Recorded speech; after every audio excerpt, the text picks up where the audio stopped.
បាទសូមគោរពនឹងជំរាបសួរពុកម៉ែបងប្អូននៅក្នុងបណ្ដាញ YouTube ទាំងអស់ថ្ងៃនេះវិលត្រឡប់នៃការជួបគ្នាជាមួយខ្ញុំបាទពុទ្ធធាមសាជាថ្មីម្ដងទៀតនៅឯខ្ទមស្រែពុកម៉ែបងប្អូនឃើញbackground ដែលមានរូបខ្ទមចាស់ដែលពុកម៉ែបងប្អូនធ្លាប់តែឃើញកាលពីមុនថ្ងៃនេះដែរខ្ញុំបាទក៏មកបាញ់ល្បះស្រូវឃើញថាមេឃវារាំងរយៈពេល 3-4 ថ្ងៃដែរហើយពុកម៉ែបងប្អូនស្រែវាស្មៅខ្លាំងពេកអត់មានវិធីសាស្ត្រអីមានតែវិធីសាស្ត្រនៃការប្រើថ្នាំជាមួយនឹងគេនឹងឯងពីមុនស្រែខ្ញុំបាទអត់ដែលចេះប្រើជីប្រើថ្នាំប្រើអីទាំងអស់ទៅមកឆ្នាំនេះសាកមើលហើយការមកបាញ់ថ្នាំរបស់ខ្ញុំដែរមានដូចជាធុងថ្នាំធុងបាញ់ថ្នាំមានធុងបាញ់ថ្នាំចំនួន25លីត្រហើយជាមួយនឹងថ្នាំនេះប្រេងបង្កើនប្រសិទ្ធភាពអានេះវាមកជាមួយនឹងញីឈ្មោលរបស់ប្រអប់វាសេះសមុទ្រចាត់សេះសមុទ្រអានេះថ្នាំស្មៅ99អានេះប្រេងបង្កើនប្រសិទ្ធភាពចាំមានន័យថានេះកំប៉ុនអានេះសម្លាប់ហើយរួមជាមួយនឹងអាសម្លាប់មួយនេះដែរសម្លាប់ស្មៅកំចាត់ស្មៅជាមួយនឹងកក់ជាមួយនឹងរុក្ខជាតិផ្សេងដែលដុះមកជាមួយនឹងស្រូវរបស់យើងនេះកំណត់នៃការប្រើរបស់គេវាមាននៅក្នុងនេះទាំងអស់ឃើញថាជាមួយនឹងសេកមួយកដុងដែរ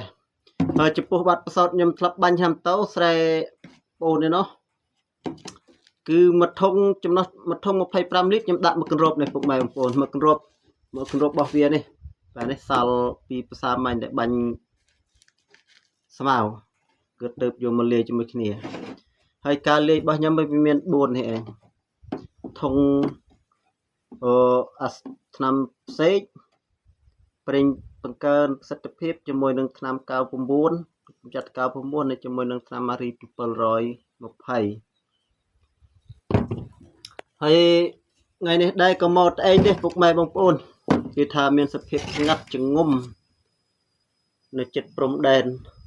ហើយក៏ដូចជាមកតាមផ្លូវស្ងាត់ល្អណាស់បងទាហានកងពលលេខ9គាត់ប្រចាំការជួរមកអស់ហើយក៏ស្ងាត់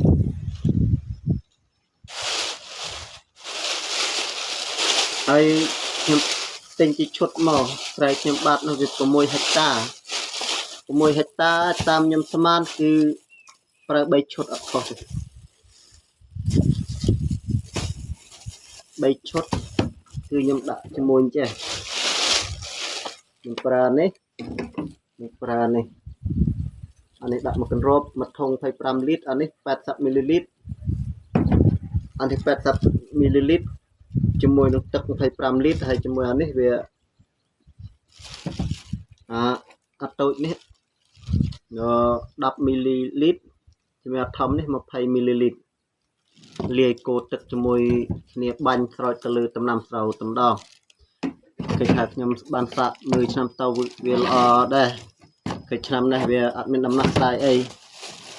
ណាប៉ិនឈ្នះបេះទេរបស់ស្រូវច្រើនណាស់ស្មៅគ្រប់ប្រភេទពុកម៉ែបងប្អូនក្រាស់បេះពឹកជាមួយនឹង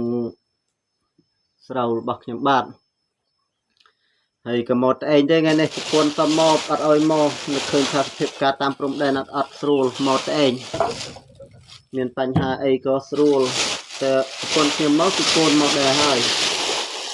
អានេះឆ្នាំមូសទេរែងជើទុកដុតពេលសម្រាប់យប់ចង់រឹងបានសម្រាប់ការពារមូសនេះហាត់ធុងសាល់អានេះកកគូគីសាល់ពីថ្ងៃមុនបន្តិចបងអើយហើយតេតងទៅនឹងស្រែវិញអូពុកម៉ែបងប្អូនដូចឃើញស្រាប់ហើយ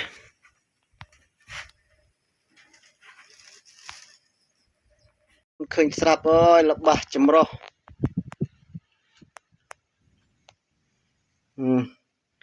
ជាមួយស្មៅហើយអេវ៉េវ៉ាន់នេះលីមកទាំងអស់ពុកម៉ែបងប្អូនមានម៉ាស៊ីនបាញ់ស្មៅមានទឹកដូរស្រាប់ជំហូបមានចានឆ្នាំងស្លាបព្រាអីច្រើនហើយក៏យត់ចូលមករួចទេនោះក៏យត់នៅនោះទុកចោលហាលថ្ងៃនេះក៏យត់នៅនោះដោយសារប្រពន្ធខ្ញុំភ្ជួរបាត់ផ្លូវអស់លីងអត់មានផ្លូវចូល រកផ្លូវចូលមកខ្ទមអត់មានទេនេះជុំវិញសិតតែស្រូវអស់ហើយប៉ុន្តែស្រូវនឹងបានគេបានយើងទេពុកម៉ែបងប្អូនឲ្យស្មៅយ៉ាងនេះស្មៅផងស្រូវផងវាមិនជាស្មៅអីណាស់ណាទេវាអាចជាបានដែរតែយើងធ្វើបានខ្លះហើយវាឲ្យអត់សោះអត់ទេរាប់ព្រំដែនណាពុកម៉ែបងប្អូនឃើញថានេះឃើញភ្នំនេះអត់មានទេណានេះតាមនៅលើពើយនេះសัตว์តែទៅហ៊ានជួមុខទាំងអស់ពុកម៉ែបងប្អូននេះតាមចង្អុលដៃខ្ញុំចង្អុលនេះសัตว์ទៅហ៊ានជួមុខប្រចាំការទាំងអស់រហូតដល់ទៅជួមុំ3ហើយកន្លែងនេះគេហៅថាភ្នំ500ស្រែខ្ញុំក៏នៅគៀកនឹងតំបន់មុំ3បំផុតដែរពុកម៉ែបងប្អូនយើងឃើញថាអត់ឲ្យប្រពន្ធឲ្យកូនមកទេសភាពការវាហាក់ដូចជាស្ងប់ស្ងាត់បន្តិចហើយតាមមើលព័ត៌មានងាកត្រឡប់មកស្រូវវិញអូយស្មៅហើយស្មៅមានតាំងពីកូនឈើគ្រប់ប្រភេទទេនេះស្មៅរាំងពី3ថ្ងៃហើយឃើញថាមកបាញ់មករកបាញ់ថ្នាំមកតែឯងហើយពុកម៉ែបងប្អូន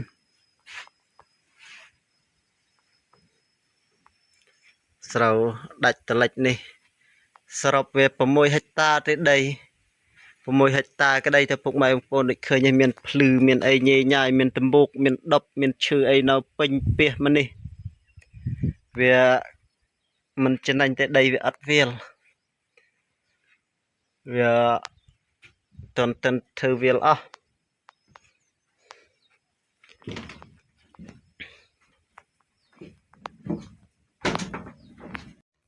ហ្នឹងហើយពុកម៉ែបងប្អូនមួយឆ្នាំទៅមួយឆ្នាំមនុស្សយើងកាន់តែចាស់បន្តិចម្ដងដោយសារតែការងារវាជាកត្តាចងអាជីពចងចិត្តនឹងជីវិតរបស់យើងស្រកសាច់បន្តិចឲ្យខ្ញុំបាទដោយសារយប់មិញក៏អត់បានដេកនៅផ្ទះនោះក្មួយគ្រុនរត់ចុះរត់ឡើងយកទៅពេទ្យដឹកចុះដឹកឡើងយប់មិញដេកសម្រាប់តែបាន1ម៉ោងព្រឹកបាត់រត់មករោបាញ់ថ្នាំទៀតហើយតនៅកាសមេឃវារាំងតែកាលណាតែភ្លៀងយើងបាញ់អត់កើតទេដោយសារតែភ្លៀងមកយើងបាញ់ដូចគេយំវល់ទៅបោះកណ្ដាលទន្លេចឹងវាសាបថ្នាំវាមិនមានប្រសិទ្ធភាពហើយចំពោះតម្លៃដែរខ្ញុំផ្លេចប្រាប់ពុកម៉ែបងប្អូនទៅនៅខាងយើងហ្នឹងអានេះមកស្មៅ99មកថ្នាំ99មកប្រអប់នេះតម្លៃ19000រៀលបាទនេះតែមកដល់7000រៀលទេវាទិញ3ដបអានេះក៏3ប្រអប់ដែរ3ប្រអប់ដែរខំរស់ស៊ីបានលុយជួយមកទិញថ្នាំបង្ហើយទិញថ្នាំមកបាញ់ល្បះអើយធ្វើម៉េចជីវិតអ្នកស្រែមានតែប៉ុណ្ណេះរោបានតិចតួចបង្វិលតានេះបង្វិលតនោះណាកូនរៀនផងអាណាមហូបស៊ីផងលេចកាត់ឈឺក្បាលពីព្រោះយើងអត់មានការងារច្បាស់លាស់ទៅរួចពីស្រែចម្ការហើយមានតែដើររលុយស៊ីឈ្នួលចូលពត់គេតិចតួចត្រឹកតាមគិនភូមិហើយទៅគេរកអីបានកាប់ទៅពាំងលក់កាប់ចឹងអរគុណពុកម៉ែបងប្អូនជំរាបលាទៅត្រឹមប៉ុណ្ណេះជួបគ្នាក្នុងឱកាសក្រោយពីខ្ញុំបាទប្រធានសូមអរគុណ